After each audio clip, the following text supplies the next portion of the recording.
Hello students, it's our fourth chapter from the diary of Annie Frank, written by Annie Frank.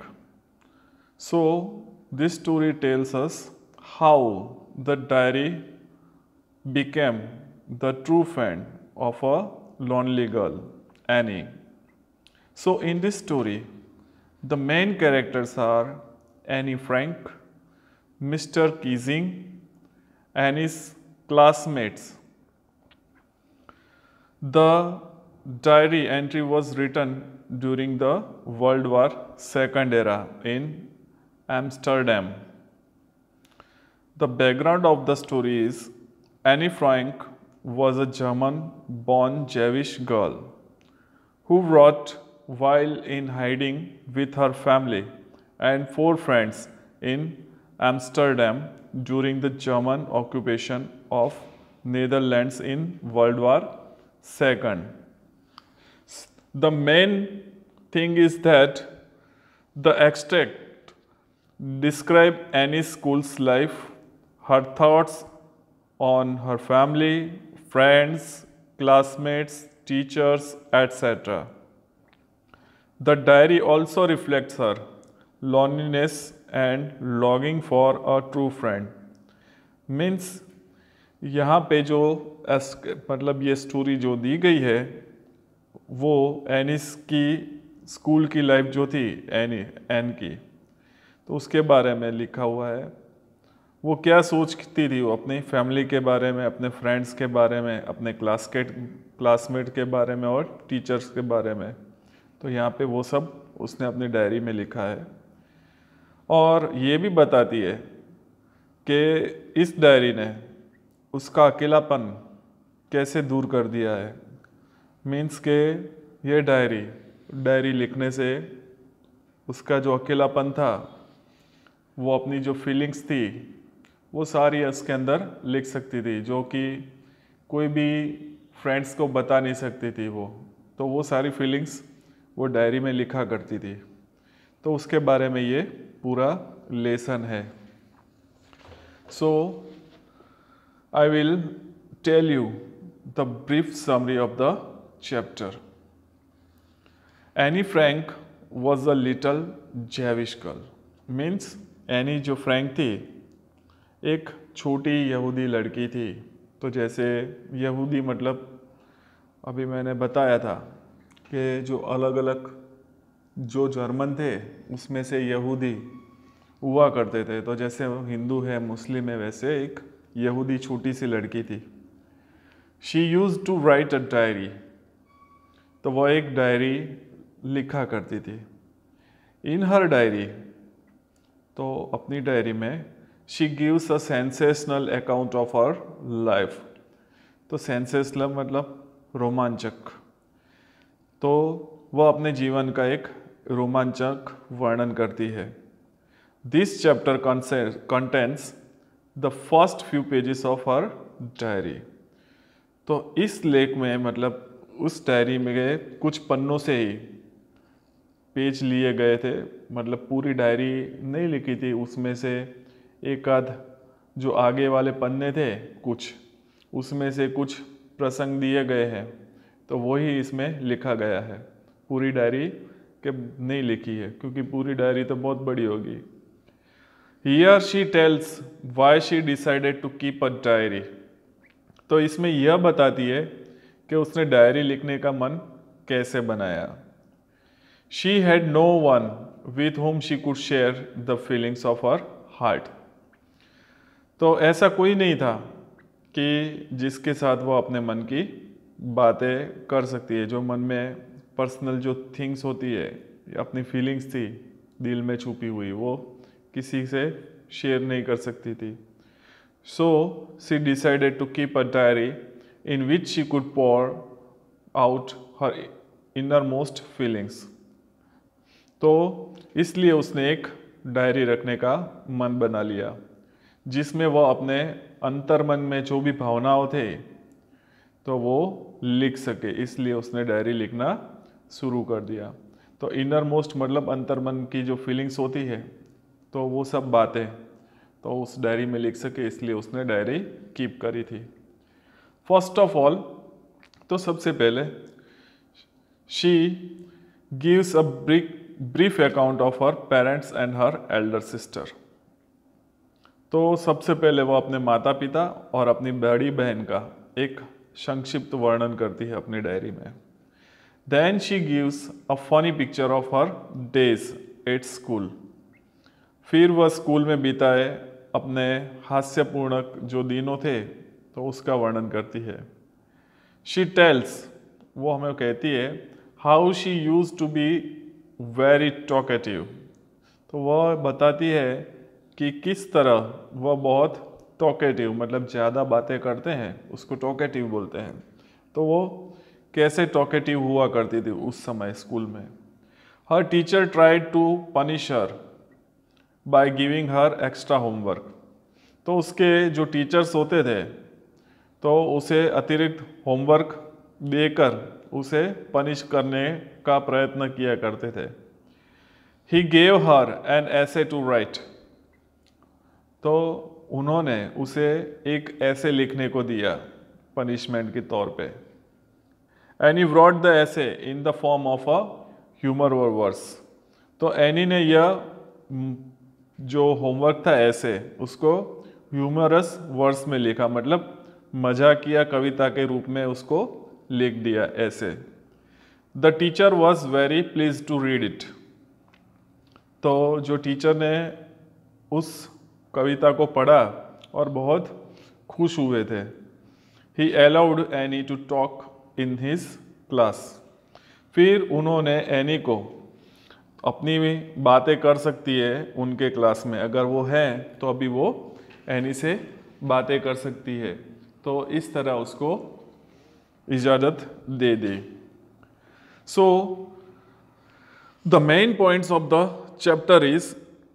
Chapters are, बहुत सारे main points है, सारे के सारे main points है, but जो खास इवेंट है वो मैं आपको बताता हूँ।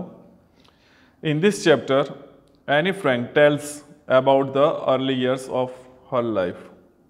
तो इसमें अपने जीवन का प्रारंभिक वर्षों में बताती थी कि उसकी जो शुरुआती लाइफ थी वो कैसी थी, उसके बारे में बताती है। She also describe why she decided to keep a diary. तो यह इस बात का भी वर्णन करती है कि डायरी लिखना शुरू करने का निश्चय क्यों किया। This chapter contains the first few pages of her diary. तो इस जो है चैप्टर के अंदर, तो उसमें उसकी डायरी के पहले कुछ पन्नों को ही दिया गया है, पूरा नहीं दिया गया है। Any was born on 12 June.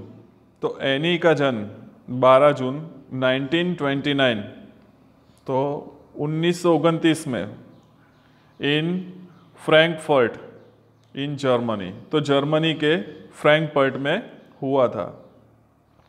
She had a sister, उसकी एक बहन थी, हु वॉज 3 years ओल्ड, जो उसे 3 वर्ष बड़ी थी। ओल्डर मीन्स बड़ा। In 1933 Annie's parents went to live in Holland. तो 1933 में एनी के माता पिता थे वो हॉलैंड चले गए। The 2 sisters kept living in Germany with their grandmother. तो दोनों बहनें अपनी नानी के साथ रहती थी जर्मनी में। Then they too went to live in Holland with their parents. फिर बाद में वे भी हॉलैंड में अपने माता पिता के साथ रहने चले गए। Annie started going to nursery school in Holland. Annie को हॉलैंड में एक नर्सरी स्कूल में जाना शुरू कर दिया। When she was 6, she joined another school. जब वो 6 साल की हुई तो एक दूसरे स्कूल में उसका दाखला हो गया। Any reached the 6th standard. अब एनी 6ठी कक्षा में पहुंच गई थी। Her new teacher was 1, Mrs Kuperus. तो उसकी जो नई टीचर्स थी श्रीमती कुपेरस, तो वो क्या थी, एक लेडीज थी। The two became deeply attached to her each other. दोनों का एक दूसरे के साथ बहुत गहरा संबंध हो गया।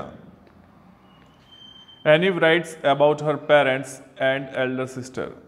तो एनी ने उनके बारे में, अपने माता पिता और बड़ी बहन के बारे में लिखती थी। She says that her parents and her Elder sister loved her. तो वो कहती थी कि उसके माता पिता और उसकी जो बड़ी बहन थी उससे प्यार करते थे। She had about 30 friends also. तो उसके लगभग ऑल्सो मतलब उसके 30 और फ्रेंड्स थे। Yet she always felt her self lonely in this world. फिर भी वो इस संसार में स्वयं को सदा अकेला ही महसूस करती थी। Annie had no one with whom she could share the deepest feelings of her heart. तो एनी के पास ऐसा कोई भी नहीं था जिससे वो अपने दिल की जो गहरी फीलिंग्स थी वो किसी से बात कर सके, खुलकर बात कर सके। So she decided to keep a diary as a friend. इसलिए उसने अपने फ्रेंड्स के फॉर्म में एक डायरी रखने का निश्चय कर लिया। She called it Kitty. तो उसने उस डायरी को कीटी का नाम दे दिया। On Saturday 20 June 1942, Annie made an entry in her diary. तो ऑन सैटरडे मीन्स शनिवार 20 जून 1942 को एनी ने अपनी डायरी में एक एंट्री लिखी। It was in the form of a letter to Kitty. तो यह एक पत्र के रूप में थी जो किटी को लिखा गया था। In her letter, Annie tells Kitty about the students in her class. तो अपने पत्र में एनी किटी को अपनी कक्षा में जो भी उसके क्लासमेट थे, स्टूडेंट्स थे, तो उसमें उसके बारे में बताती है। She tells how nervous the students felt at the time of annual result. तो वो किटी को बताती है कि जैसे कि एनुअल रिजल्ट आते हैं तो बच्चे उस समय जो स्टूडेंट्स थे कितने नर्वस हुआ होते हैं, तो वो उसके बारे में बताती है और कैसे घबराते हैं वो उसमें लिखती है। Then she writes about her maths teacher mister Keesing. फिर वह अपने जो मैथ्स टीचर थे मिस्टर कीजिंग उसके बारे में लिखती है। The teacher would punish her for talking in the class. तो यह जो टीचर्स थे तो उसको क्लास में बातें करने के कारण पनिश किया करते थे। She would give her extra homework. तो he would give her extra homework, तो वो उसको ज़्यादा होमवर्क देते थे पनिशमेंट के रूप में। Once the teacher asked her to write an essay on a chatterbox. तो एक बार अध्यापक ने, जो टीचर थे उन्होंने, तो चैटर मतलब बक बक करते हैं उसको चैटर बोलते हैं। चैट आते हैं, हम चैट करते हैं, व्हाट्सअप चैट है, तो उस तरह की चैट मतलब बातें करना, तो बक बक करते हैं। तो उनके ऊपर उसको एक ऐसे लिखने को दे दिया होमवर्क के रूप में। द नेक्स्ट डे, तो अगले दिन, he asked her to write another essay on an incorrigible chatterbox। फिर दूसरे दिन दूसरा ऐसे दे दिया, उसमें उसको टॉपिक दिया था कि एक लाइलाज बातूनी के विषय पर लेख लिखने को कहा। मीन्स जिसका कोई इलाज नहीं होता है, ऐसे जो बच्चे होते हैं टॉक बक बक बक बक करते हैं, तो जो कंट्रोल में नहीं आते उनके ऊपर एक ऐसे लिखने को दूसरे दिन बोला उसने। The teacher liked Annie's essay but he could no longer tolerate her habit of talking in her class. तो टीचर को उसने जो लिखा था ऐसे वो तो बहुत पसंद आया, बट उसकी क्लास में बातें करने की आदत को वो अधिक सहन नहीं कर सकते। Now he gave her a very unusual ऐसे टू राइट। तो उन्होंने उससे तंग आकर उसको ऐसा विषय दिया जिसको हम लिख भी नहीं सकते थे, ऐसा उसके बारे में लिखने को बोला।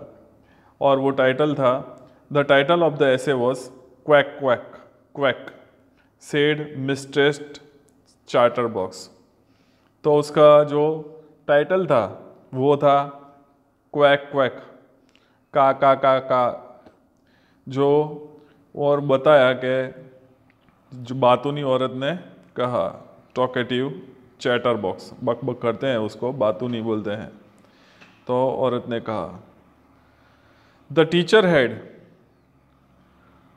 Intended to play a joke on Annie. तो टीचर ने ऐसा टॉपिक उसको क्यों दिया था, ताकि उसके ऊपर वो मजाक कर सके, उसकी मजाक उड़ा सके। But she wrote the essay in such a way that it became a joke on him. But any ने ऐसे क्वैक क्वैक क्वैक के ऊपर जो ऐसे लिखा था तो उस तरह लिखा कि वह उसके ऊपर ही एक मजाक बन जाता है, मतलब टीचर खुद ही मजाक बन जाए, इस टाइप से उसने लिखा था वो letter. Annie wrote the essay in the form of verse। तो एनी ने जो ऐसे लिखा था, मैंने आपको बताया था ह्यूमेरियर वर्स, मतलब कविता को जो रोमांचक कविता बोलते हैं, मजाकिया कविता, तो उस तरह से उसने उसको ऐसे को लिख देती है। It told the story of a mother duck and a father swan. तो इसमें एक बतख माँ और एक पिता हंस की कहानी थी। उसके अंदर जो कैरेक्टर डाल दिए उसने ऐसे में, तो वो एक क्वैक करने वाला बतख, डक और स्वान दोनों अंदर डाल दिए। उसके ऊपर से उसने वो पोएम के मतलब पोएट्री के फॉर्म में उसने लिख दी ऐसे। The father beat his 3 duckling to death because they quacked too much.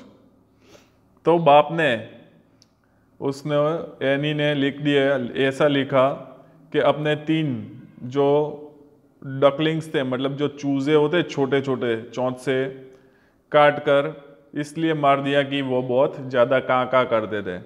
तो तंग आ गए थे उसकी kaa सुनकर, क्वैक क्वैक सुनकर। तो उसके बाप ने जो था वो अपने चूज़ों को काट कर उसको मार दिए। Clearly the father swan was Mr. Keesing and the duckling were the poor children in his class। तो स्पष्ट रूप में पिता हंस, जो हंस को जो एग्जाम्पल दिया गया है, तो वो किससे कनेक्ट करते थे, मिस्टर कीजिंग थे। और जो चूजे थे तो वो उसकी क्लास में पढ़ने वाले बेचारे बच्चे थे। तो ऐसे एग्जाम्पल से उसने लिख दिया था। Luckily mister Keesing took the joke the right way. तो अच्छी बात ये हुई कि जो मिस्टर कीजिंग ने मजाक को ठीक ढंग से लिया, नहीं तो बहुत प्रॉब्लम हो सकती थी। वो उसको स्कूल से टर्मिनेट भी कर सकते थे, क्योंकि उनका नाम जो लिया था स्वैन के रूप में लिया था, जो अपने ही बच्चों को मार देते हैं। तो अच्छे ढंग से ली थी, तो वो अच्छी बात थी उसके लिए। He read the poem to several classes. तो उसने यह कविता दूसरे क्लासों में भी पढ़कर सुनाई, वो बहुत खुश हो गए थे। Now he stopped giving any extra work. तो अब वो जो एनी को घर पे करने के लिए जो होमवर्क देते थे ज़्यादा, अब उन्होंने वो करना बंद कर दिया। He allowed her to talk in the class। फिर उन्होंने क्लास में उसको बोलने की भी अलाउ कर दिया, मतलब इजाज़त दे देते हैं। Now he himself also made jokes with the children. तो अब तो क्या हो गया कि स्वयं भी बच्चों के साथ मजाक किया करते थे। जो टीचर्स होते हैं वो बच्चों को बोलने, खेलने और जो फ्रीडम होते हैं वो सब छीन लेते हैं, क्योंकि उनको पढ़ाना होता है और बच्चे भी बेचारे पढ़ते रहते हैं। बट जो एनी थी तो वो ज़्यादा बातें करती थी, उसको ज़्यादा होमवर्क भी दिया जाता था। तो ऐसे टॉपिक पे उन्होंने ऐसे दिया कि कोई लिख नहीं सकता, बट एनी ने जो अपनी इंटेलिजेंस दिखाई और उन्होंने एक ह्यूमरियस वर्स लिख दिया ऐसे को। तो वो टीचर ने भी, अच्छी बात ये थी कि उसको अच्छे से समझा और वो समझ गए कि बच्चों के साथ कैसे रहना है। बच्चों को थोड़ा थोड़ा तो बोलने देना पड़ता है और वो समझ गए। उन्होंने अपने जो यहाँ पे एग्जाम्पल दिया था स्वाइन का, तो वो अपने डकलिंग्स थे उससे परेशान होके वो क्वैक क्वैक ज़्यादा करते थे, तो उन्होंने क्या किया, काटना शुरू कर दिया। अपने जो बच्चे थे उनको वो मार दिया। तो वो भी समझ गए कि बच्चों को मार मार के वो भी ऐसे ही जो खराब कैरेक्टर बन चुके थे, तो वो भी उन्होंने उसकी फीलिंग समझी और उन्होंने छूट दे दी उसको बातें करने के लिए क्लासरूम में। और वो इतने खुश हुए कि दूसरे क्लासों में जाकर भी उन्होंने यही पोयम सबको सुनाई ताकि सब हंस सके। तो यहाँ पे जो ये चैप्टर है यहाँ पे फिनिश होता है। अब नेक्स्ट सेकंड पार्ट के अंदर हम टेक्स्ट बुक रीड करेंगे और जो न्यू वर्ड्स आते हैं वो आपको लर्न करके अपनी नोटबुक्स में लिखने हैं, और जो टेक्स्ट बुक में जो एक्टिविटीज़ दी गई है वो भी लिखनी है और क्वेश्चन आंसर भी आपको लिखने हैं। Thank you.